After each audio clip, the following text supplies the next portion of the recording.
All right, all right. Hello, this is Shawn Williams, Lending with Purpose, and today I'm going to be solo, just uh, just Shawn today. So, Lending with Purpose, as you know, are conversations that we have with clients and friends, introductions to various forms of information, professionals, and resources that we use, look for that we never knew existed or wanted to learn more about. So I apologize today. We're going to have someone on today to talk to us a bit about yoga and mindfulness. It's pretty cool because my company we use this particular individual, and we do some chair yoga and get an opportunity to kind of sort of unwind and be sure that our employees and teammates are living well. And so unfortunately today she's under the weather, so we weren't able to do so. So what I thought I'd do today is I'm going to give it a try and see what happens. And I wanted to get into some goal setting. And so for me, it's folks have heard me talk about this before. Speaking about purpose, the reason for which something is done or exists. And so as it relates, excuse me, to home ownership, um, there's really three reasons that I found that we found that folks purchase homes. Number one, uh, one of the biggest things is family. That's something that's always been very important. Is family. The other thing that we find is financial investment. So financial investment is something else that we find that folks really find a purpose for home ownership. And lastly, we find stability is something that's very important. So you've heard me also say that folks are throwing around this phrase generational wealth, and so that's I think a part of the stability. So obviously you start with your family, you move on to your financial investment, and then the whole thing becomes a piece or part of stability. So what I'm going to do today is go through, excuse me, some goal setting. So we at Fortis Mortgage, we put together some information to help first time home buyers, investors, whomever is looking to purchase, because it always kind of starts with a goal or a target. So in this purpose piece, what will I accomplish? Right. So a lot of us start with, having these goals, and whatever it is, if it's monetary or if it's, business related, career wise, personal goals in regards to health or whatever it might be. We'll put that thing out there. We don't really know why we're doing it, and our goals aren't smart. So, specific, measurable, attainable, relevant, and time sensitive, and or time based, I should say. And we just don't know when we're going to accomplish it. So this first box here, where you see my mouse, is going to be purpose.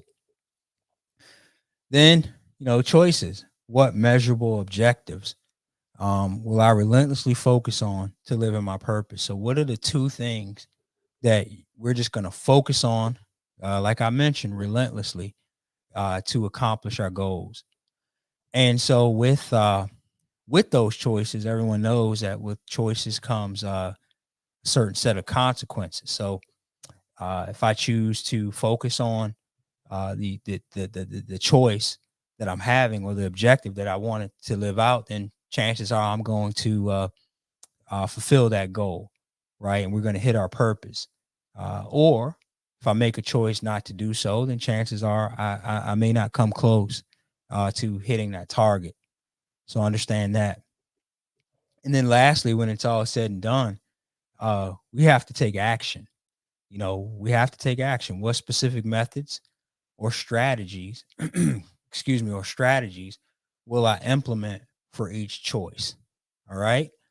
So we'll take some time and go through this today. And I think what I want to do is I want to use an example of someone that's looking to purchase a home. And if you want in the comments, if you want to give me some information, 'cause I'd like this to be as interactive as possible. as we possibly can. Um, let's use someone that is purchasing maybe an investment property. All right. So in this box, the purpose, we're gonna say, I'm gonna put my caps locks on so I can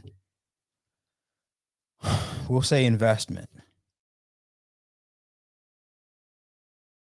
property.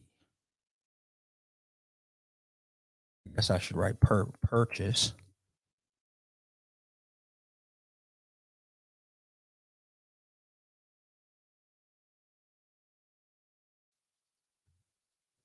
There you go. And so that's sort of the goal. Then we're gonna say why. And then I mentioned earlier, one of the whys or reason why folks tend to purchase homes would be, like I mentioned, family, financial investment, and stability. So here we're going to say financial investment.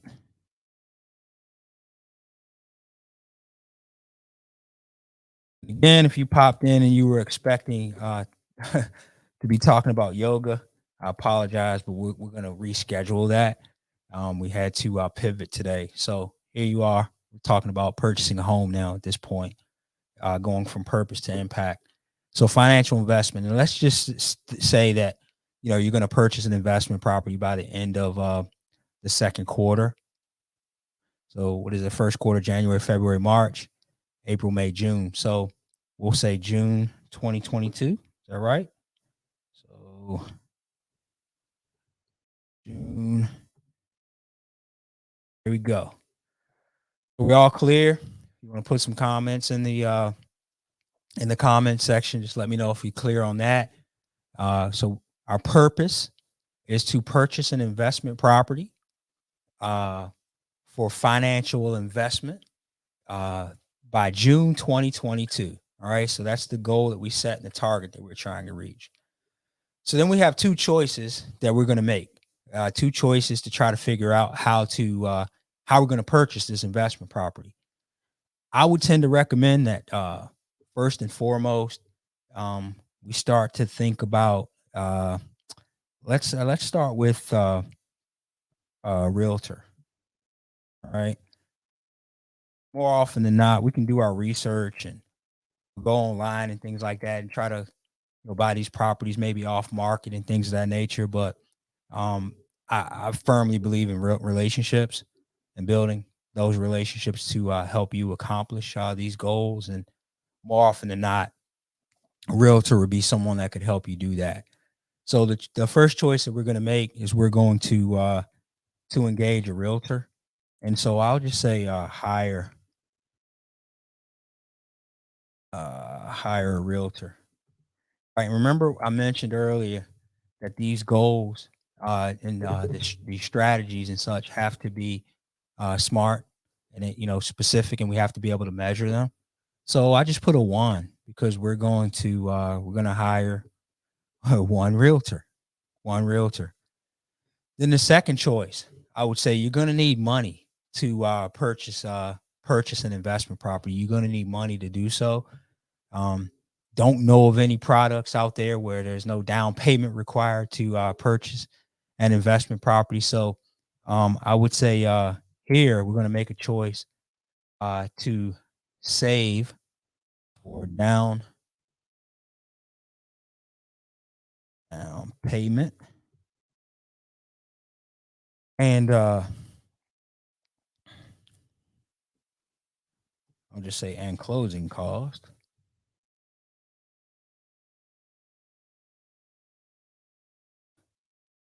And again, to be specific and measurable, we're going to say we'll just say 25% down.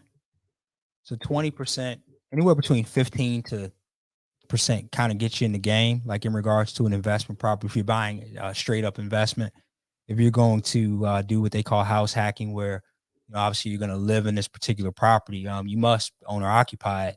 If you're going to live there, and then you could potentially rent a room out or a basement or something like that. If you're buying a 2 unit or a 4 unit, you could actually live in one of the units and rent them out.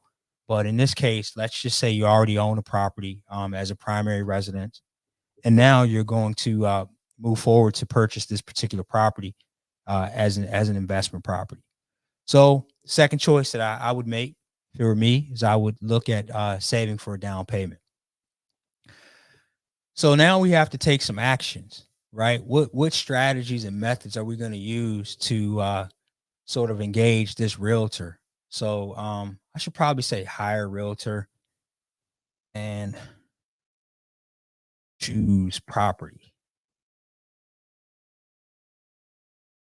We're only going to buy one. All right. So we'll purchase one investment property there. So then we're going to go action. The first action we're going to do is I'm going to I'm going to do some research. Areas that I would like to purchase. Right. So when I research those areas that I like to purchase, um, I will naturally narrow them down to I would say in this case I'd probably look at maybe 3 areas. So we'll just say I'll put a 3 right there. So I'm going to narrow it down to 3 areas I'd like to purchase. Then once through my research, I would assume that I'm probably going to run across some realtors that specialize in these specific areas that I'm looking to purchase. So here under action 1B, under my first choice, I would say interview, and I'd probably interview, call it 3 realtors.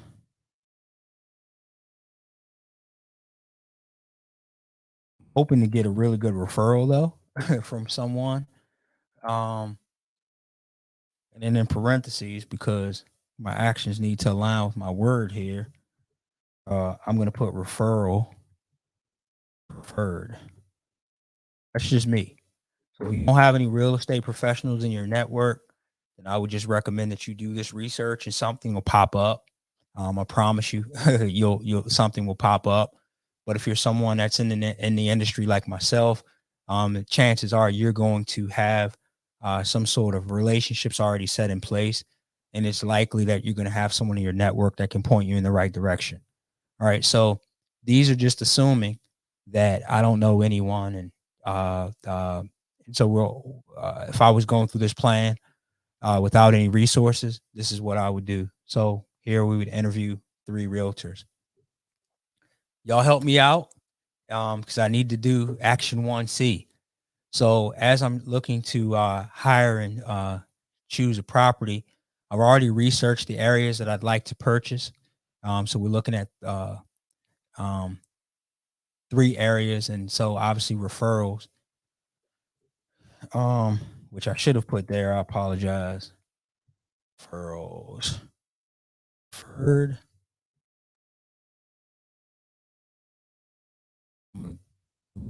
Thanks for your patience. I really appreciate it. Um, action 1C, that's a tough one. So what else are we going to do? We're going to research the areas that we like to purchase. Also, we're going to um interview 3 realtors and narrow them down to 1, as we mentioned here. Then I'm going to create you know what? I'm going to skip down. We'll go back to that one because I can always go back to it. So save for down payment and closing costs. So the first thing I need to understand is I need to research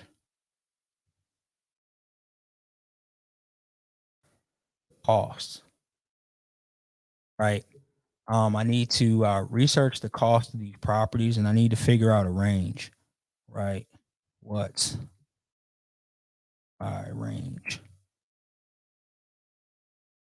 This will help me determine how much money I need to actually I actually need to save for.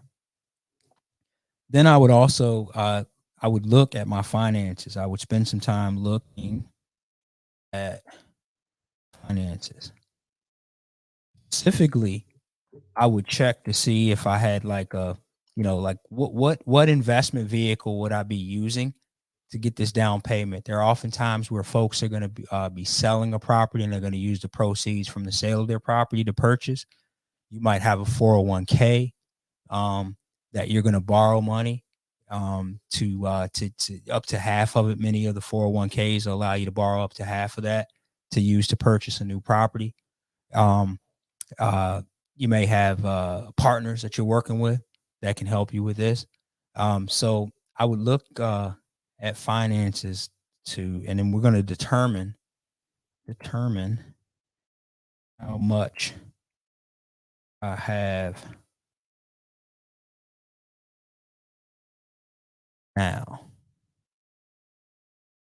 But other sources. So we're going to determine how much we have now, determine what other sources we have. And so that's specific, and we can measure that because we'll know exactly how much money we have to part ways with. One of the other things that I would do is save for down payment and closing costs.